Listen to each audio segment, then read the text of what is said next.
So I want to show you something pretty remarkable, okay? We're gonna take a look at the screen here. Hopefully you can see this.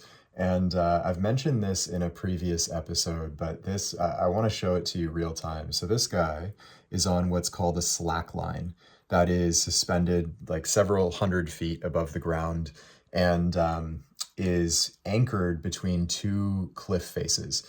So he's basically, it's sort of like similar to tightrope walking, but not on a rope, it's on a line.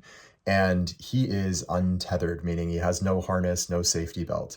And we're gonna watch for a moment as he walks out across. He falls, all right? He falls, he catches the line, and then one more time he falls and catches the line. This is during a world record attempt at slacklining. So he's about to set a world record here. And you can see that after he falls, he gets back up and he continues walking to set this world record. So this is pretty wild. Check out that shot. You can see how far he is above the earth. And there's a really key lesson here on the on fear of failure, okay? Because failure in this case means he dies, like no question about it. However, that part in the very beginning, maybe we'll watch this through. I don't think it's too long. He's about to, yeah, we've got about maybe 15 seconds left before it gets to the end. So once, wow. And this is in British Columbia in Canada. So you can see he's almost at the end there. Here we go. Yeah.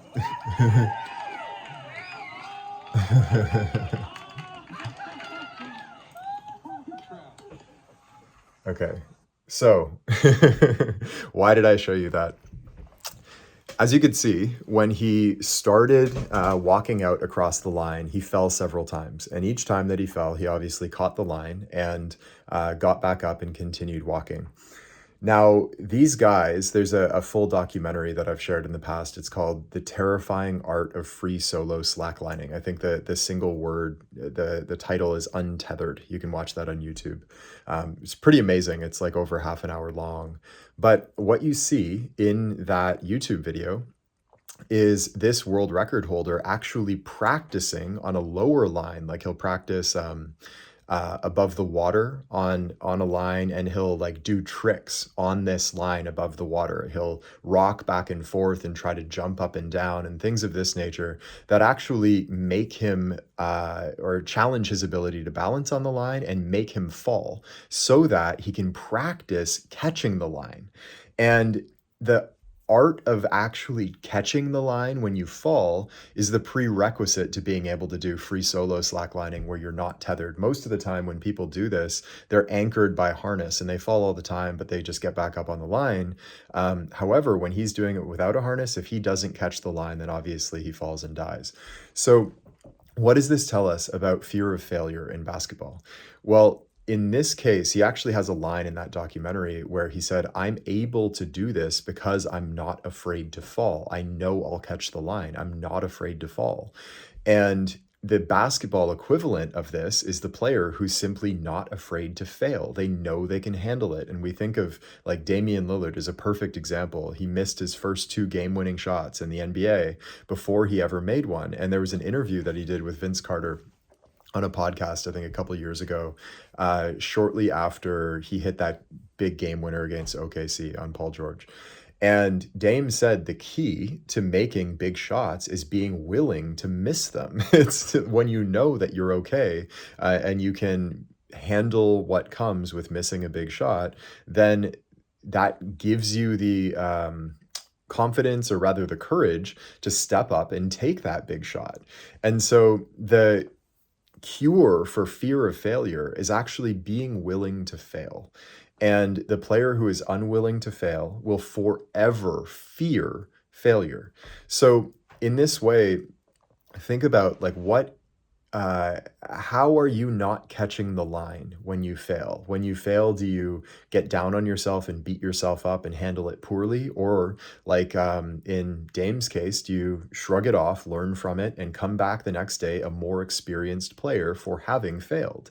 And that really is the key, because there is not a single player in basketball history who has avoided failure. There's not a single human being on the face of the earth throughout all of history who has avoided all types of failure. Failure will happen. So the smart player is the one who gets really, really, really comfortable with failing. The smart free solo slackliner is the one who gets really comfortable catching the line. And there's this famous Michael Jordan quote. He actually said this to Shaq back in 1996 after the Bulls swept the Orlando Magic. Shaq was upset, and MJ runs up to him in the tunnel going out of the gym. He says to him, "Before you can win, you must first learn how to lose." In other words, you need to learn how to catch the line. You need to become so comfortable with failure that you no longer fear it. Okay? So this is the sort of magic key, the cure for fear of failure that most players are unwilling to do. Most players are just not willing to step up and face the opportunity to fail, because what does that mean about them if they do? How are they going to feel about themselves? How are others going to look at them? And the smart player is the one who gets really comfortable with all that stuff, who doesn't care, who's just like, if I fail, I fail, and I'll come back the next day a more experienced player for having failed. So I will wrap up this little note with an old saying that I came up with that we've shared before. That's it's part of our deep game ethos. And the saying goes something like, "The warrior steps on the battlefield knowing that he may die. What makes him a warrior is the fact that he steps on the battlefield anyway."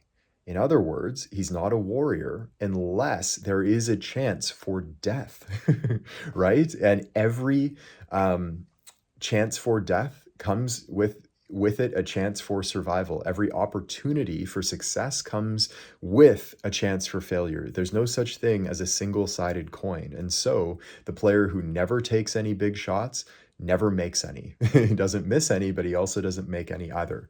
The player who never takes on the toughest matchups never learns how to play against the best players. And what will that do to your career if you're unwilling and afraid to fail? How successful can you ever hope to be? Because success and failure go together. Every chance for success comes with the chance for failure. And I'll wrap this one up by mentioning a a pretty shocking stat that I came across. Well, I guess it's not really shocking, but in my research for an upcoming talk, I actually read that Kobe Bryant leads the NBA, or rather leads NBA history in missed game-winning attempts. So, what does that tell you about fear of failure? Kobe was completely comfortable with failing and actually led all players in NBA history in game-winning misses, and yet he is one of the most clutch players of all time. So let that one sink in. I hope this helped you out, and I'll see you in the next one. Hey, it's Taylor. I hope you enjoyed today's episode. And if you did, the best thing to do right now while it's fresh in your mind is to head over to deepgame.com and join us in our free masterclass. Now, this is where you'll learn all 8 laws of the deep game and all of the fundamentals that you need to know about the part of basketball that's played with the mind. We've had players call this the best hour of basketball learning of their lives, and it's completely free right now. So head over to deepgame.com to join us, and I will see you there.